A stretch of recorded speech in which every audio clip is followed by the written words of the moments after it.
नमस्कार किसान भाइयों, मैं शक्ति इरिगेशन इंडिया लिमिटेड से कृषि विशेषज्ञ अंकित भवेल इस चैनल में आप सभी का स्वागत करता हूं। आज हम बात करने वाले हैं गन्ने के रोग व कीटों के बारे में। चलिए वीडियो की शुरुआत करते हैं। गन्ना एक बारहमासी फसल है। यह बांस परिवार से संबंधित है और साथ ही इसका उत्पत्ति स्थान भारत माना जाता है। यह चीनी, गुड़ और ब्राउन शुगर का मुख्य स्रोत है।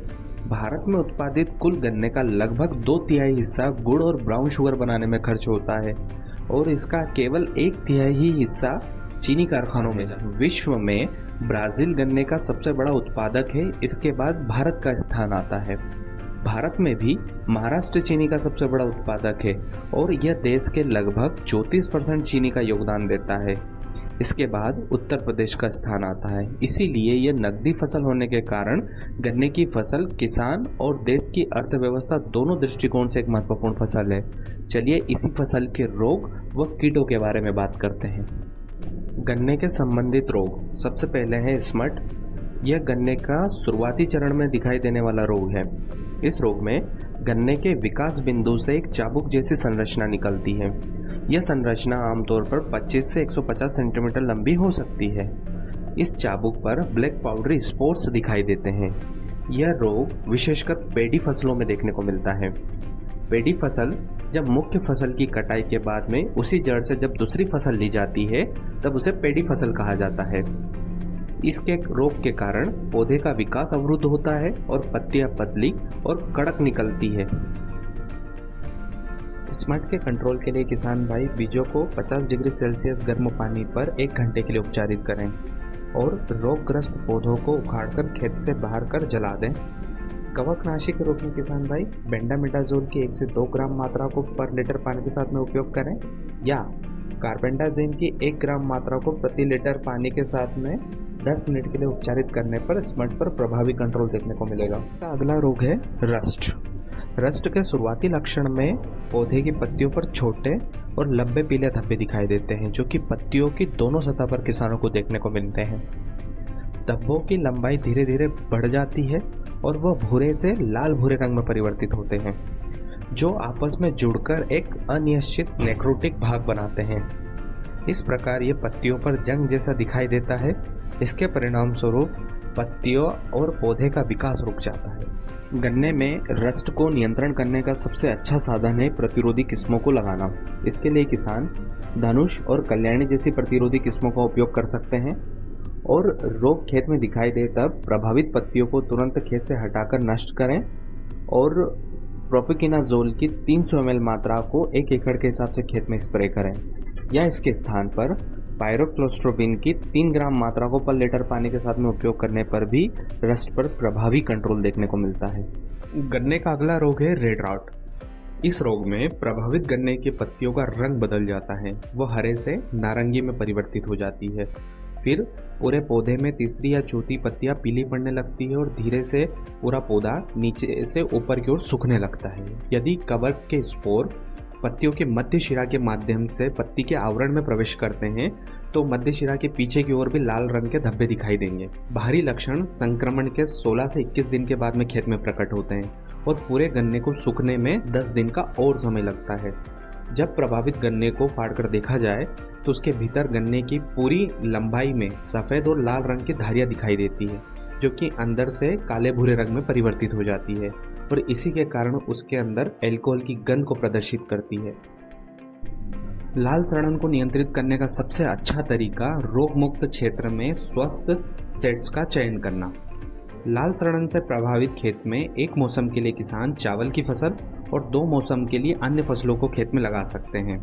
साथ ही प्रतिरोधी किस्मों का चयन भी किसान भाई खेत में लगाने के लिए कर सकते हैं जिसमें 86-032, 86-249 जैसी वेराइटियों को खेत में लगा सकते हैं। इसके साथ रोपाई से पहले कार्बेंडाजिम की 1 ग्राम मात्रा को पर लीटर पानी के साथ में खेत में उपचारित करने के लिए उपयोग करें या इसके साथ किसान 250 लीटर पानी में 2.5 किलोग्राम यूरिया के साथ में सेट्स को उपचारित करें। इससे जर्मिनेशन उन्हें काफ़ी हद तक अच्छा देखने को मिलेगा।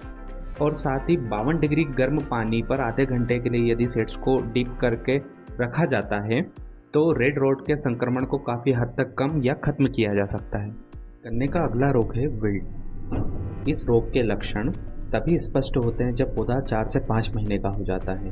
फिर धीरे धीरे पत्तियों का पीला पड़ना, सूखना, गन्ने का सिकुड़ना और मुरझाना, इस प्रकार के लक्षण खेत में दिखाई देते हैं। यदि प्रभावित गन्ने को काट कर देखा जाए तो उसके गुदे में हल्के बैंगनी रंग के धब्बे दिखाई देते हैं और गांठों के बीच में नाव के आकार की खाली जगह बन जाती है। इस रोग के साथ में एक विशेष प्रकार की गंध पौधे से आती है। विल्ट के उपचार के लिए किसान भाई स्वस्थ बीजों के समूह का चयन करें, साथ ही फसल चक्र को खेत में अपनाएं और लंबे समय तक खेत में सूखे और जल भराव की स्थिति से बचें। सेड्स लगाने से पहले बाविस्टिन जैसे कवकनाशी से सेड्स को उपचारित करें और खेत में यह रोग दिखाई दे तब कार्बेंडाज़ाइम की 2 ग्राम मात्रा को पर लीटर पानी के साथ में जड़ क्षेत्र पर ड्रेंचिंग करें या थायोफिनाल मेथाइल की 400 ग्राम मात्रा को 1 एकड़ में उपयोग करें। इसी तरह 15 दिन के अंतराल पर पुनः उपयोग करने पर विल्ट पर प्रभावी कंट्रोल देखने को मिलता है।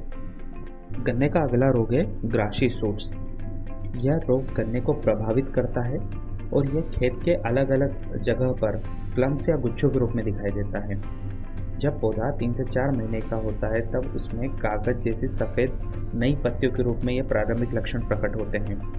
बाद में इन पत्तियों के नीचे भारी संख्या में सफ़ेद और पीले रंग के टिलर्स दिखाई देते हैं, जिससे तना कमज़ोर हो जाता है और इंटरनोड की लंबाई में कमी देखने को मिलती है।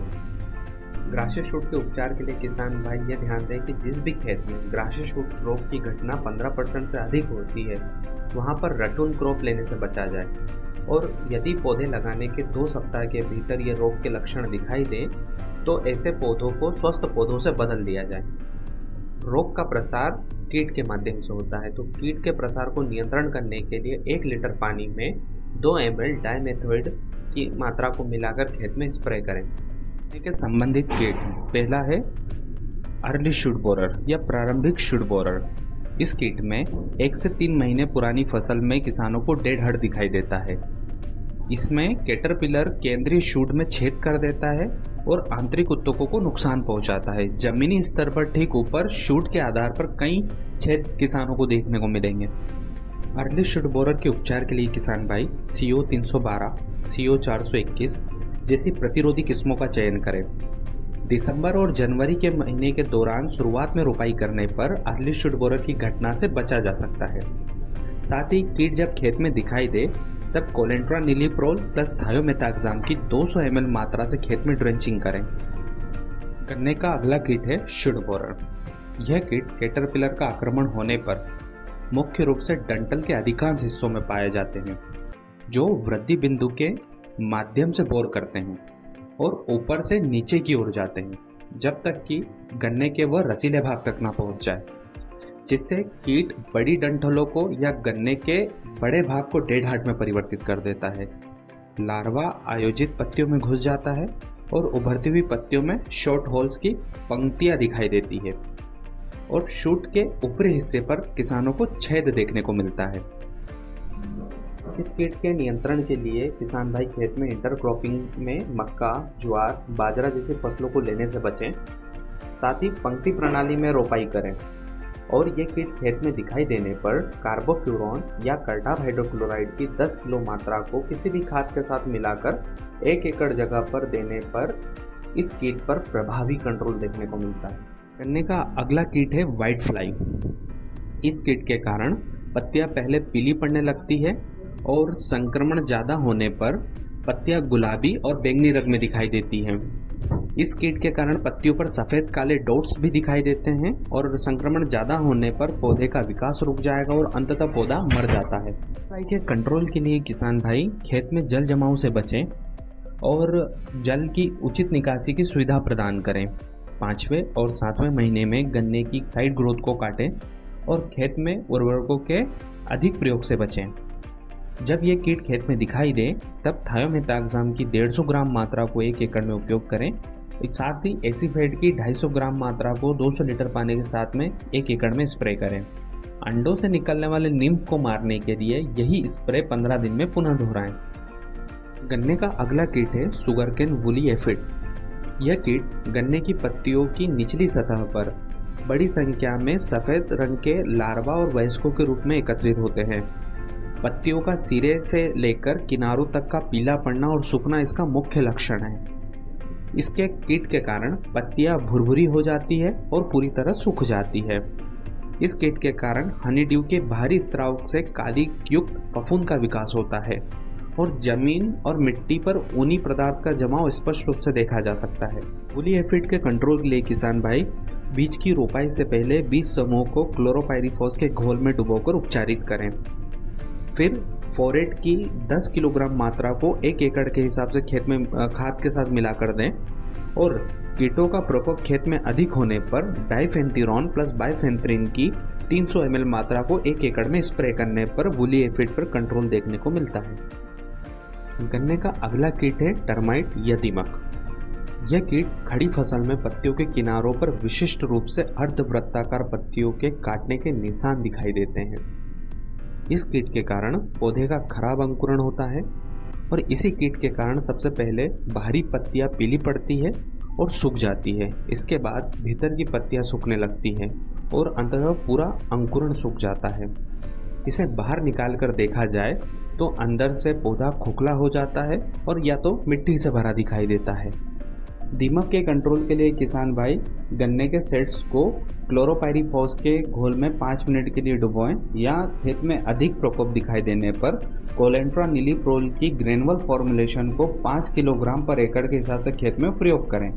गन्ने का अगला कीट है ग्रासहोपर। यह कीट वयस्क और नींव पत्ती के किनारों से कटे हुए क्षेत्र बनाकर पत्तियों को नुकसान पहुंचाते हैं। यह केवल पत्ती की मध्य शिरा छोड़ते हैं। इस कीट के कारण पौधा अपना संपूर्ण विकास नहीं कर पाता है और छोटा रह जाता है या फिर मर जाता है। ग्रास होपर के उपचार के लिए किसान भाई खेत में गहरी जुताई करवाएं और ग्रास होपर के होस्ट प्लांट को खेत के आसपास से खत्म करें और खेत में यह कीट दिखाई देने पर डेल्टामेथ्रिन की 200 ml मात्रा से 1 एकड़ में स्प्रे करने पर ग्रास होपर पर प्रभावी कंट्रोल देखने को मिलता है। खेती और सिंचाई से जुड़ी हुई ऐसी ही नई वीडियो को देखने के लिए जुड़े रहिए शक्ति इरिगेशन इंडिया लिमिटेड के साथ। धन्यवाद।